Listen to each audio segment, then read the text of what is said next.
Hello everyone, and welcome to my UK Royal Message channel. I hope everyone is having a wonderful day. Before we begin, please hit the subscribe button and give this video a thumbs up. What will it cost to celebrate King Charles' coronation? As the coronation of the King and Queen draws near, some people are wondering who will pay for this momentous occasion. As anticipation for the coronation grows, some people are wondering how much it has already cost and how much it will ultimately cost. Some people specifically want to know how much the UK taxpayers will pay for these celebrations of the new king.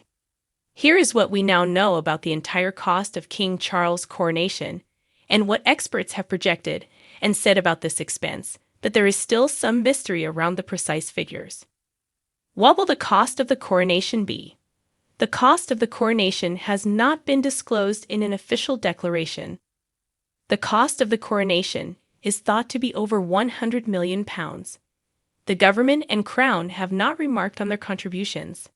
However, some experts have said that the coronation may actually cost much more.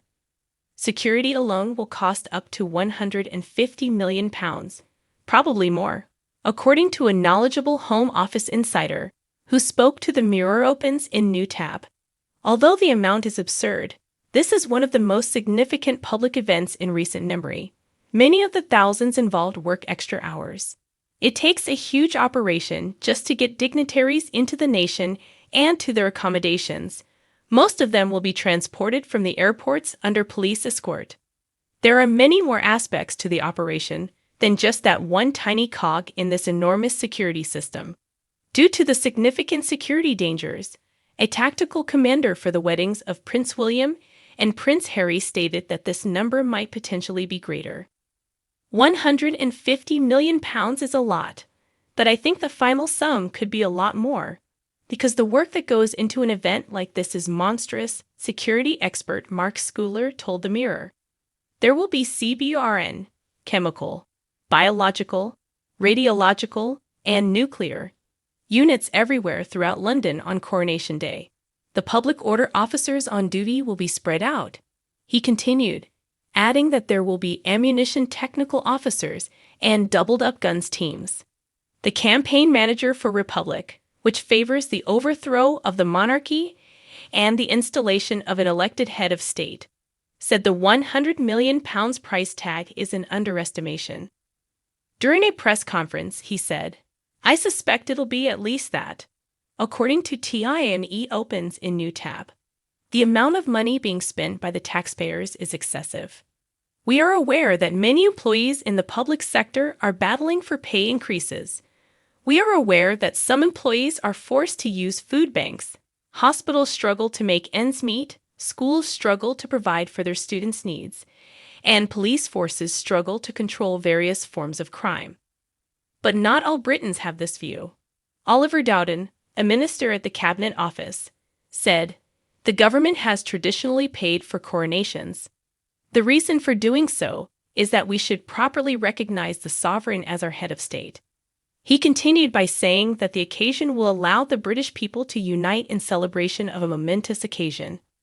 It is appropriate that we commemorate this milestone in the history of our country in a way that would enable all of the country to join in the celebration. These are crucial times in the history of our country. They make millions of people happy.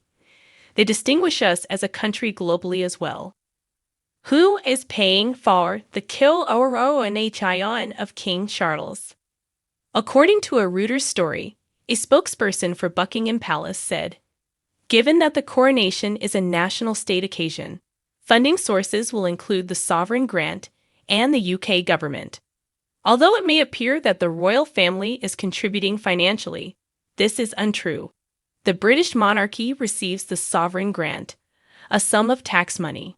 This indicates that taxpayer funds will be used exclusively to cover the cost of the coronation. This is the reason why a lot of people in the UK want to know more about how much of the tax money they pay goes toward funding events like this." What was the cost of Queen Elizabeth's coronation? In 1953, Queen Elizabeth II celebrated her coronation. The cost of the Queen's coronation has been the subject of conflicting stories, But according to Forbes Opens in New Tab, Elizabeth II's coronation cost about £1.57 million, or £46 million today, which equals about $57 million. Of all, this still represents a huge savings over the anticipated cost of King Charles. After World War II's conclusion, the Queen was crowned. Even after the war, there were still rationing rules in place for luxury goods like sugar and pork. The UK has recently experienced similar severe problems, such as the pandemic and the cost of living crisis, which has harmed many people's income, even though this emphasizes how different Britain was after the war. Perhaps because of this, many individuals in the UK are curious to find out how much money is being spent on a party rather than on other promises made to the electorate. The strange reality is that the bulk of the 2,000 spectators at today's coronation inside Westminster Abbey were unable to see anything. The day began early, with a 1-hour walk to the security point through a closed-off London. Standing on Lambeth Bridge with every other invited visitor who was anticipated to arrive early, I said hi to Stephen Fry. I just had a letter from the palace outlining the meeting location. I presented my name when I arrived at the security checkpoint. They thanked me for arriving, and that was that. Even though the invitation requested identification, neither was requested nor needed. Without identification, there is no way I could have entered the Abbey if it had been hosted in America. At security, the British are always courteous. They went over everything as they examined our bags, and I was seated inside the Abbey a little after 7 a.m. 27 journalists were present, which is a fairly modest number. The Guardian was to one side of me, and the Scotsman was on the other. The arrival of Harry briefly electrified the media. As for the seating, we were fortunate. We were directly across from the royal family, if you watched it on television, and to the left of the King and Queen's seats. Camilla and Charles were no more than 30 meters away from me at the closest point. I could look Harry in the eye, as well as William, Kate, and their children, if I leaned slightly. The people seated behind Princess Anne appeared to be bothered by the size of her headgear. Harry seemed to spend the most of the service staring at the screen every time I noticed him, which sheds light on the seating restrictions even for immediate family. The Abbey isn't as large in person as it appears on television. All the renowned people who pass by you are within touching reach, including Rishi Sunak, Richie McCaw, who played a very significant role, Michael Gove, Nick Cave, and Lionel Richie. John Kerry, who I met into at the conclusion as we both entered through a side entrance, and Albert of Monaco both appear older in person. It's astonishing how approachable everyone is at a gathering like this, where there are so many influential and well-known people. Unless there was a sniper hidden somewhere that I hadn't observed. He didn't seem to have any security, but he claimed to have appreciated what we had both seen very much. I attributed Joanna Lumley's remark that she remembered me from our interviews over the years to her extraordinary kindness. The issue with such a big event is that there are so many well-known people merely standing nearby. The King is undoubtedly the center of attention.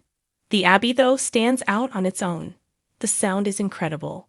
Royalist or not, God be with you when the King sings. It's actually emotional. The fact that the vast majority of us have never witnessed, much less attended, a coronation may have contributed to its uniqueness. As has often been observed, no one does it better than Britain.